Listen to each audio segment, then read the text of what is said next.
My name's Vinson, do vocals in a band called Go for Gold. I started playing music when I was probably 12, 11. The way that I picked up a guitar for the first time, I was in Branson, Missouri. There was a skee ball thing, and it was like if you hit 2 of the 1,000, like the top left and right corner things, then you get to pick of like anything that's hanging up.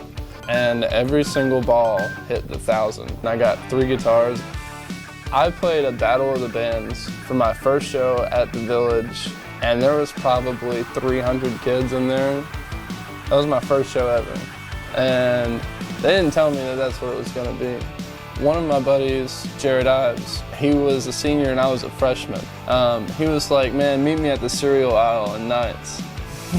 Yeah, he was like, meet me at the cereal aisle in Nights. And I was like, okay, man, the senior wants to hang out with me. He's a cool drummer, you know, like I play guitar, we're gonna start a band, you know? Of course. Anyways, I found out he was doing it to like make fun of me.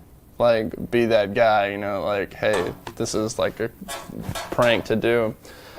Anyways, I actually like go and hang out with him later on. He doesn't really want to hang out, but I'm being that, you know, annoying fucking kid that's just pestering the shit out of this older guy because I want, you know, like want to be cool like they are. He's like, man, as much as I hate to say it, I think you're pretty cool, man.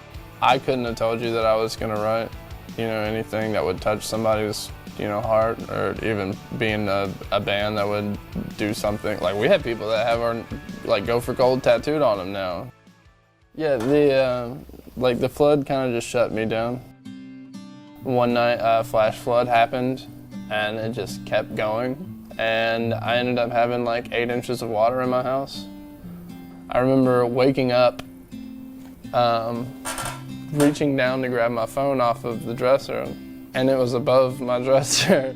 Really? And yeah, it was crazy. And my dog at the time was like howling.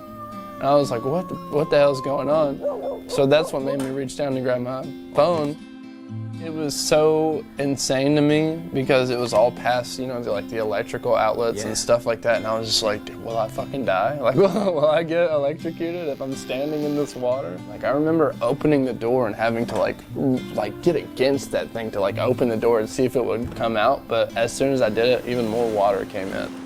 All my recording equipment, like all the money that I've spent over the last like 3 years of my life, like I lost like $13,000 worth of equipment in there. I was in a band called The Latter Half at this time. This was when we had just got back from tour. I was home for maybe 2 weeks, and I just started working again. And the flood happened. So I was like just sitting there like, man, fuck music. You know, I'm done. I don't want to do anything with it for a while. I found out that I was losing my job because I'd have to move to a different place and I wouldn't be able to be on call or anything like that. So I found out I was losing my job, I lost my house, I lost all my recording equipment. I don't know, man, mental health, suicide awareness, like things like that. I want to help preach those things, but not in a preachy way. You know, I want to be like, hey, if you're hurting, man, reach out to me. I'm always going to be here. I don't care if you know me. I don't care if you don't know me. Like, I don't like... And that's what, like, that's the kind of vibe I want to give off with my music. I want to be that pick-me-up band. You know, that band that's like, I'm having a shitty day, I'm gonna listen to just one of the songs, I have a 3-minute drive somewhere, I'm just gonna turn this on, and then you're just like, I'm up, man, like this is good for me. Like when I wrote Invincible, we weren't even gonna use it at first because we were just like, you know, we were gonna be a pop punk band, we're gonna go, you know, like stage dive, high fives, tackle somebody in the, you know, crowd, whatever. But we weren't even gonna use it, and then I sent Jared some of the files that I had from before my house had flooded.